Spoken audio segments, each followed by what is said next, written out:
What's up, guys? If you like this content, please like and subscribe. And if you're interested in more on a deeper level, you can sign up to my group, Clear, Calculated, and Vicious. Over the last 15 years, I've done tons of things in business. I feel like I've done everything.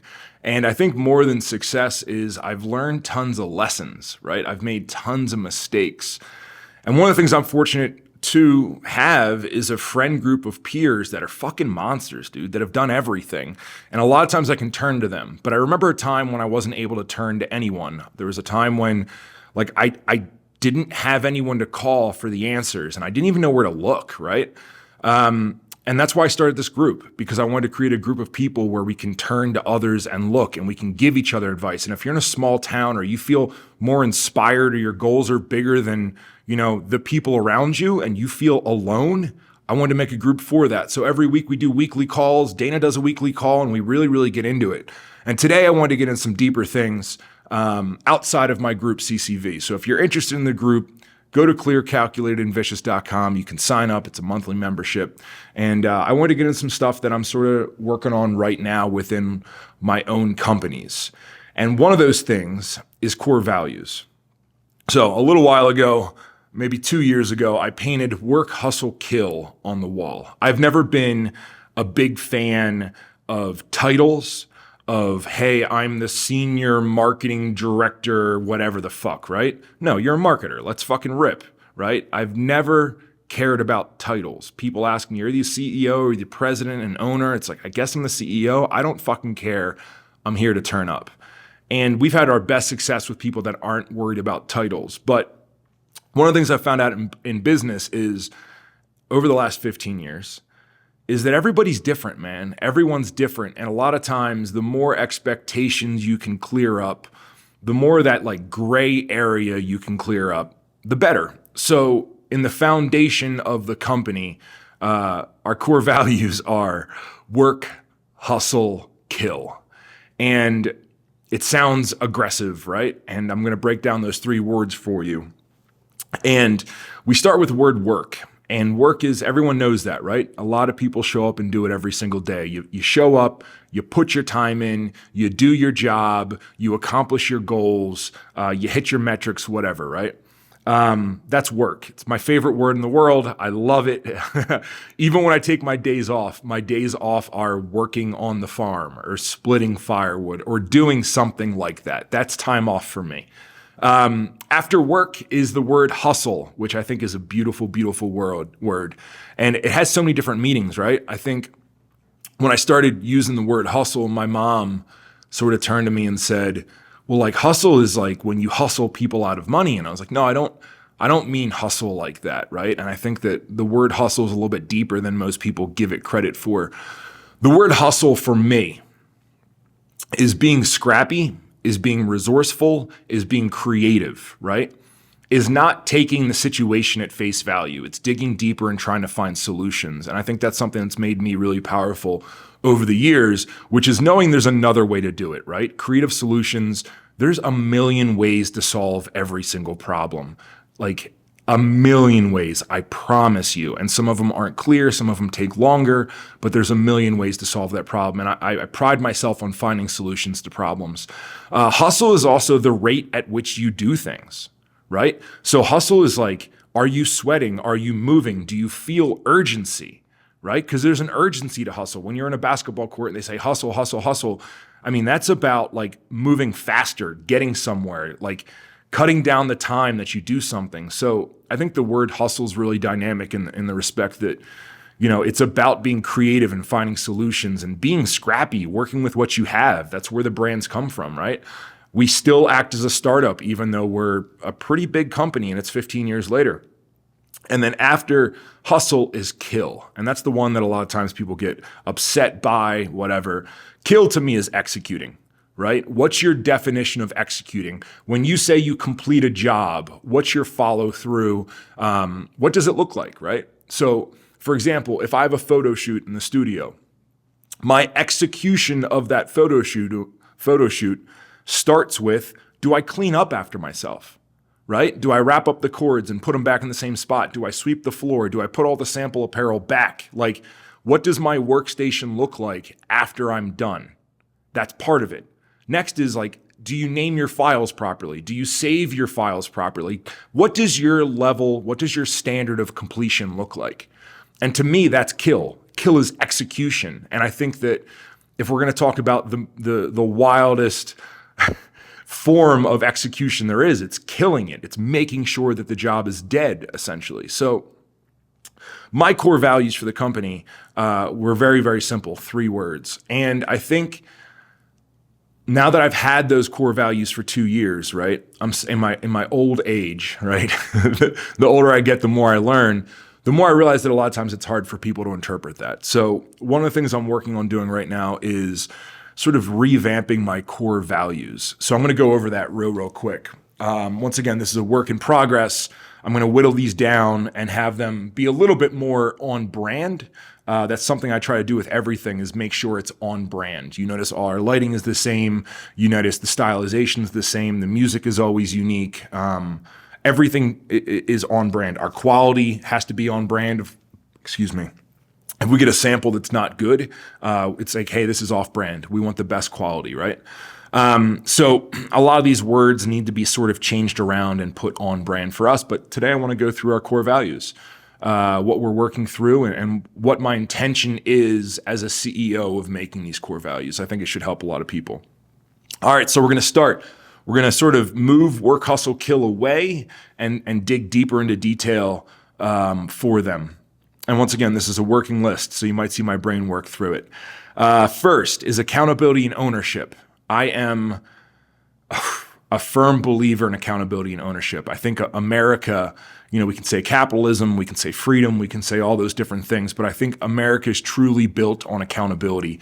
I think the playing field's laid out there, and I think that you're in charge of your own life. And if you think that you're not, cool, right?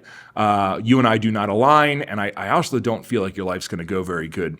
Accountability is absolutely huge for me. I think that it's your duty to wake up, hold yourself accountable in your personal life and in your business life. So when we say accountability and ownership, I really want to make sure that the staff here has a word to look at and says like, cool, this is my project, right? I think there's a pride in knowing something is yours, right? Knowing that this task is yours, and then looking back at it at the completion of it. I'll relate it to cutting the grass, because I've always been a huge fan of cutting my own grass, edging my own grass, and looking back at that project and being like, that was me. It's a simple task, but it's so beautiful when it's done. And there's something about ownership that really creates pride. So I want to make sure we start with accountability and ownership. Next, I want to next is awareness and urgency. Once again, I'm going to tailor these down a little more sexy, but awareness and urgency. Once again, we're sort of looking back to the word hustle about how, there's an urgency to things, right? This building is a giant machine. It's a machine. There's people rely on other people. And when you don't understand an urgency, when you don't understand the rate at which you have to do something to pass it either to someone else or to allow someone else to do their other job, I think that's very unhealthy, right? I think that's going to make it makes a slower environment. So there needs to be a level of awareness and urgency. So awareness, how it affects other people around you, and then an urgency to get it done. I think in today's day and age, with how fast things are moving, how fast digital media and advertising corrects and AI is coming into play, like there is an urgency to keep up or you're going to fall behind. Excellence. And this is going to be more of like a lead by example, right? Excellence, I think, is really, really important. And oftentimes, because we have a gym downstairs, because I train and I'm in between things, and I dance the fine line between having my hair be crazy and out of control to like putting myself together to make sure I look good, and then also how I act, right? So it's like a professionalism. So I want to make sure that I'm leading by example. And if I lead by example of keeping myself together, keeping myself professional, making sure that I'm acting with excellence, I want to make sure that that everyone else has someone to look to lead that. And I want them to hold themselves to it. And that's something I was taught at a young age I was taught tons of values, but the older I grow up, I realized that a lot of people were taught different values than me, or maybe just didn't have values instilled in them. So I think everyone's capable of excellence, and I think it's a great quality to add in here. Next up is discipline. Discipline is something that, comes really, really natural to some of us. For example, Dana's discipline is absolutely insane. I've seen her exhausted. I've seen her not in the mood. Even the last few days, she has not been wanting to train, but it's showing up and doing the work that she knows she needs to do. It's staying on diet even when everyone else around her is eating pizza. And discipline for me is showing up on time, showing up daily, knowing who I need to be and why I need to be there. And I think a lot of people struggle with discipline. I struggle with discipline a lot, especially I think in the eating category. So if we can all work together as a company here and focus more on discipline and what that means for us, I think that's a great word to add in. Growth and progress. It's crazy being in business for 15 years, right? Because being in business for 15 years, a lot of people are entering the company now. And when they enter Flag Nor Fail, a lot of times I think people get confused because, as a CEO, as an owner, as someone who owns multiple companies, I am successful, right? There's a lot of different things. Once again, this building was built on 15 years of ridiculously hard work, sacrifices from me, sacrifices of Dana, sacrifices of employees, my brother. And then I've had other things happening, right? Like I have a giant collection of 911s that was paid for with music. I don't even know how many fucking cars I have at this point in time. I've lost track. I have a whole building just full of cars. And that's paid for from music revenue that I do outside of this. And, my airplane, fantastic airplane was not paid for with Flag Nor Fail money. It was paid for elsewhere. And the reason I bring that up is I think a lot of people come in here and they see all these different things and they don't think that the company needs to grow, right? They think that it's kind of like when someone goes to work at Target. You don't really know that you have an impact. You don't understand what growth looks like. A lot of times you just show up and do your job. So I think that growth is so important, and a lot of people stop growing in their 20s, right? You sign on to a job, you sign on your 9 to 5, and it doesn't really feel like you have a purpose. And I think that a lot of times those people sign on to companies that seem like giant companies, that maybe they see my cars or see all these different things and they're like, giant company, it'll always be fine. And I think that if you're not growing, you're going out of business. Like if you're not growing, you're going out of business. And we've seen these giant companies fall. We've seen, the Best Buys and the Circuit Cities close and all these different things. And it's because they're not growing, they're not adapting. And I also think that in your personal life, you have to grow and you have to adapt. Right? A lot of this goes back to pride. We look back at excellence, discipline, growth, awareness, urgency, ownership, and it all goes back to not only instilling pride in the company and what you're doing, but making sure you wake up with a purpose. The days that I wake up and I'm just tired and there's it almost feels like there's no reason to get out of bed. And even worse than that, it feels like I have to get out of bed because I have to go do this thing, right? It feels like I'm a slave. And I think that the more you know your purpose, the more that you have passion behind it and you wake up excited because you feel ownership over a project, the better you wake up in the morning, the more excitement you feel, the better you do your tasks, the more fulfilled you feel at life, right? Not all of us need to be CEOs. I don't think a lot of us should be CEOs. Even looking back at my life, I don't know if I should be a business owner. I think I'd be a fucking awesome entrepreneur. I love taking orders. I love executing and following someone else. It's fucking awesome. I just so happen to be here. So I think that a lot of people, if they fall into these characteristics, it'll really give them that purpose in life and maybe fulfill some of those things that are missing a little bit. Next up is health and fitness. I think health and fitness is the absolute cornerstone to life, right? If you're not healthy, nothing fucking matters. I think that everyone knows, either has had a health scare or has known people with health scares. And you realize how nothing matters, right? If someone gets cancer or someone gets really sick, all of a sudden it's it gets really clear that, hey, this is all just blurry shit that doesn't matter. This is the only thing that matters right now. And I think that health and fitness, going back to giving you a pride in yourself, respecting your body, respecting this thing that you operate in every day. We all know people that get sick all the time. We all know people that can't focus throughout the day. We all know people with low energy. And it's never the shredded dude that's in shape. Like the shredded guy or girl that works out and does marathons, they're always like up, moving around, feeling great.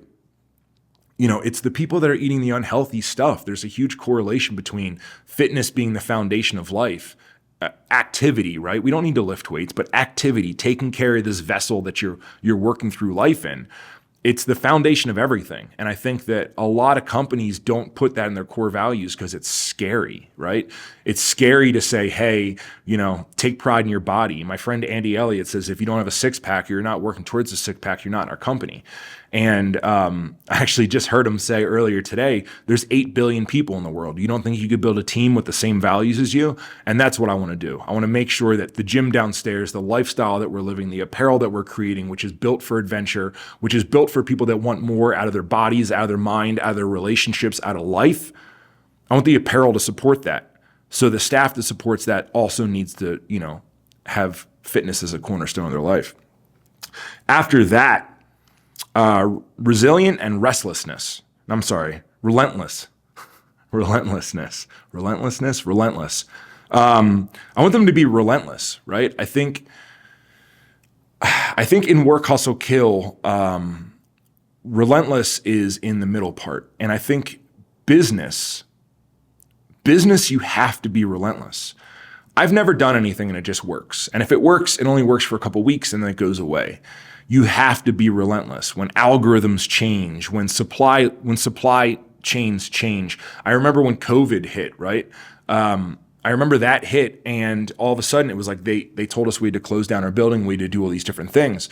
And that really opened my eyes up to, cool, how do we need to diversify? What do we need to do? So realizing our Airbnbs can't carry mortgages, right? We need to make sure that the expenses are low as possible and we're prepared in case they shut down Airbnbs, because I have a giant management company and I have tons of Airbnbs. Once again, other revenue outside of the brand.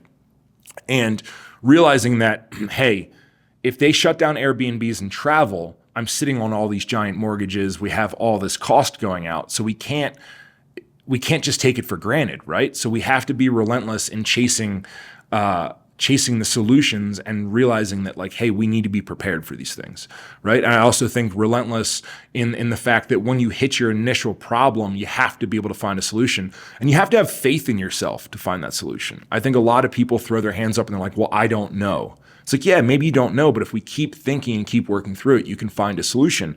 And I think that's where all of these other core values come in to really build that person up. And one of the reasons I'm really trying to build people up, right? One of the reasons the next one is a bunch of words. The next one is respect, self-appearance, environment, headquarters, and brand, right? So respect, all the different things that we respect. And I think that, dude, we've been taught not to respect ourselves. We've been taught not to respect environments. It's being done on purpose. I don't want to get too political and too they're trying to make us all slaves and take away our freedom, but they are. Let's just be aware of that. We're moving. I don't know how deep I should go into them moving us to digital currency or separating the middle class when people think that I'm upper class, and I'm not. I'm now the new middle class. The upper class is really fucking up there, and they're looking to take away everything from us. That's why property taxes are raising. That's why everything. But we're not going to get into that, right? I think that they've taught people not to respect themselves, because when people don't respect themselves, they're easier to control. And when they don't respect themselves, they don't respect their environment. They don't respect how they look, right? That's why, families are being desaturated. That's why kids aren't being taught the same thing. And I think that respect, people are losing that. Right? Even though in some instances it looks like we're not, people are losing respect for all different things. Respect for the elderly, respect for your fellow man. People rarely hold doors anymore, say simple things like please and thank you. Respecting environments, right? Realizing that this environment is a blessing. This building is a blessing. I've dreamed about this my whole life. Looking how your dirty shoes entering the front door affect people, not putting your weights back at the gym, how that affects others. Having respect for you, your body, We go back to diet, we go back to growth, we go back to improvement. Not only having respect for your body, but having respect for how your body and your actions affect others, whether that's in speech, how you carry yourself, how you make people feel comfortable or uncomfortable. That's something that I really, really want to get in there and make sure that we really operate with respect. Always learning. I think that we have a tendency to stop learning. I had a tendency to stop. I stopped learning when I dropped out of college. There was no more platforms to learn. It was just I went, I got my job, and I was like, okay, this is what it's at. My first job was one of my first real jobs was a graphic designer at QVC. And I remember they talked to me about learning, and they needed people to do Flash development, which I don't even know if people use Flash anymore, but Flash was one of the original ways to animate online. And no one knew how to do Flash. And I said, well, can I just learn it? So I would come in an hour early every day and I would learn Flash. And then next thing you know, I was one of the people doing Flash development on one of the biggest websites in the world. And everyone was like, how did you do that? And I was like, well, I just learned. I wanted to know. I didn't have the skill set. I wanted to learn how. And I think people are conditioned not to do that, even in the coaching world, right? I have the CCV group, Clear, Calculated, and Vicious, which I encourage you to sign up to. But I think that people stop learning. And the structure of school into college, and then it just sort of stops there. You don't really learn after that.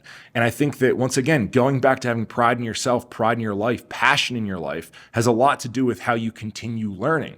So once again, I'm adding in continued learning, always learning. I want them to learn everything, right? It might not even have to do with your skill set of what you're doing at work, but we need you to learn. And the last one is follow through, which is kill, right? And that just goes back to really, what does your follow through look like? What does your level of execution, what does your standard of execution look like? And that's throwing everything. What does your standard of execution look like on all these different core values? What does your standard of execution look like on a completed project, following up on emails? What does your follow through look like, right? I think it's different than relentless, but relentless is figuring out a problem. This follow through and kill is a solution. It's getting to the end and calling what you've completed and being able to stand next to it and say, this is the standard of how I do things. This is my follow through. Guys, that's what I want to talk about today. I was trying to keep it short, so I sort of talked fast. Thank you to Redcon Energy for keeping me fucking zooming. I'm going to start doing a couple more videos like this, a little longer length videos. I know you guys want the YouTube stuff from me, but I've just been so busy that I haven't really been able to aim a camera at myself. But sitting down and sharing information like this, it feels right. It feels right. I have the paid group where we go into a lot more detail about numbers, about business strategy, about fucking lawsuits, about everything that a business owner struggles with personally with your wife or your friends, and then also front-facing marketing, customer journey, all sorts of stuff like that. But I want to start sharing some more of those things on a channel like this that is free. And if you have an interest, I encourage you guys to sign up to the group. If you don't and you just want to keep consuming this, I appreciate you. Like, comment, and subscribe, and I'll see you guys later.